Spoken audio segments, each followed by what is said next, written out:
Hello, welcome back again sa ating mga pinag-uusapan. So, today talakayin natin ang tinatawag na iglesia at saka yung amin.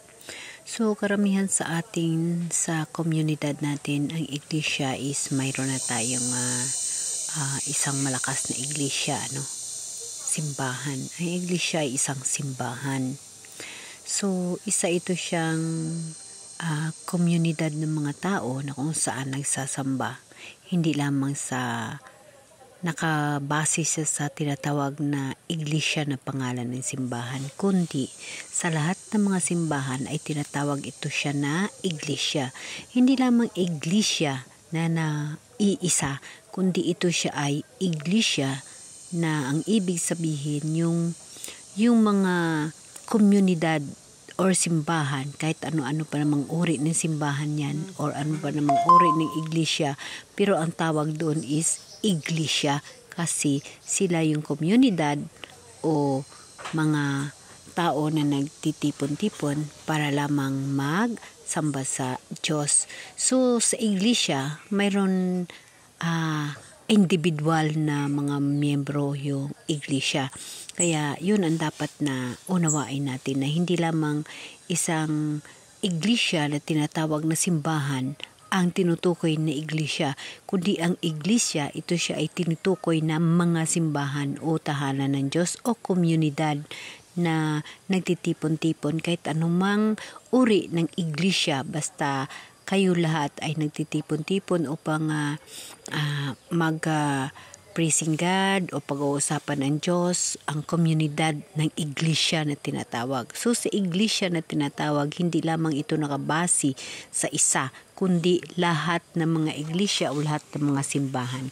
Dito sa atin, bilang tao, marami tayong mga iglesia. Ang mga iglesia na tinatawag, simbahan o mga komunidad na doon nagtitipon para sa Diyos. Karamihan kasi pag sinabi na iglesia, iba na yung isip ng ibang tao. Pero dapat niyo alalahanin na ang iglesia hindi lamang sa isa nakabase na reliyon, kundi ang iglesia ay isang simbahan or isang komunidad na mayroong individual, mayroong individual na nagkikilala sa Diyos. So, yung tinatawag na iglesia, sometimes ang mga pag-iisip natin ay nakabase lamang sa nag-iisang kasalukuyan na namamahala sa mga simbahan. Pero sa totoo lang, para sa akin, ang iglesia ay hindi lamang nakabase sa isa. Ito siya ay nakabase sa lahat man na simbahan sa buong mundo. Tinatawag siya na iglesia. Basta mayroon siyang komunidad, iglesia siya na nagtuturo sa Diyos, nanampalataya sa Diyos.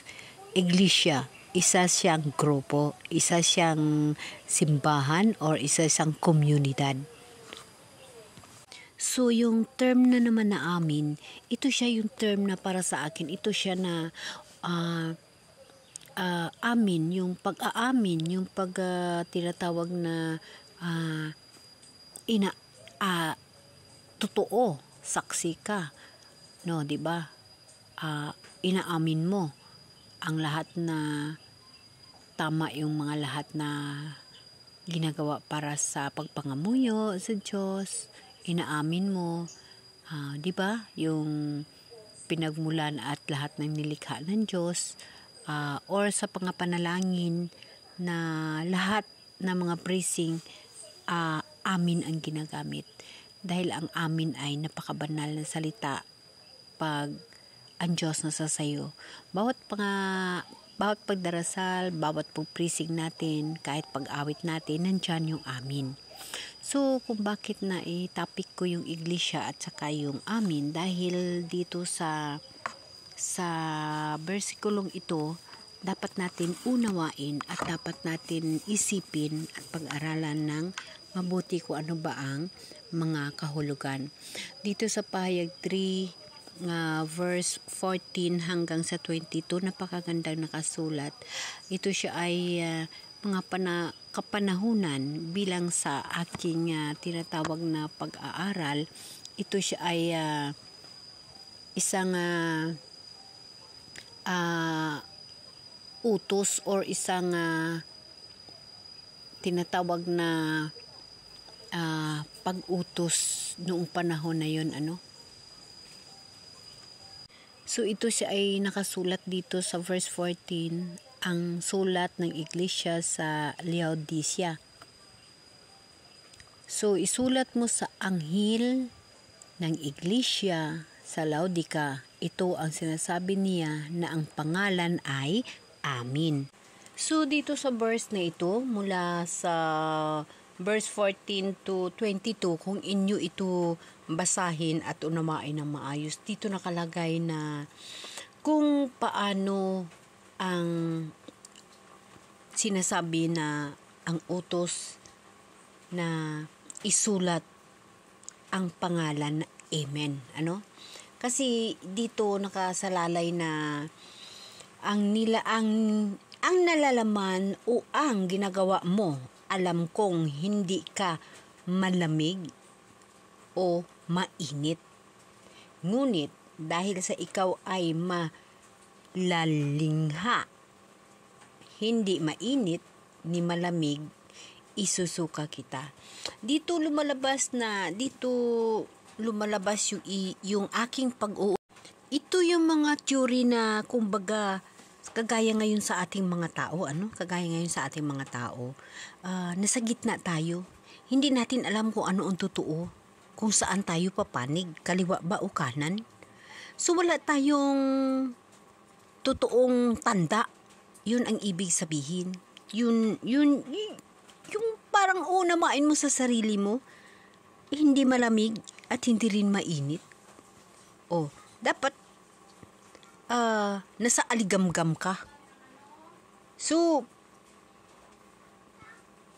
hindi ka kaaya-aya sa Diyos kasi wala kang tiyak. Hindi ka solido. So, yun yung mga sa akin lang, yun ang mga teori na kumbaga hindi ka tiyak sa sarili mo. Yun yung mga dahilan na itatanggi ka ng Diyos or pag-ayaw ng Diyos sa iyo. Yun ang kahulugan ng pagtatanggi o pag-ayaw ng Diyos sa mga taong hindi buong puso na sumusunod sa Kanya. Kasi diyan mo makikita maaligamgam, nasa gitna ka, diyan mo makikita na hindi ka malamig, hindi ka rin mainit, kundi maaligamgam. So, kulang ang iyong pagtuo sa mahal na Diyos. Amen? So, yung salitang Amen, yun naman ang sinasabi, ang nagpapatotoo.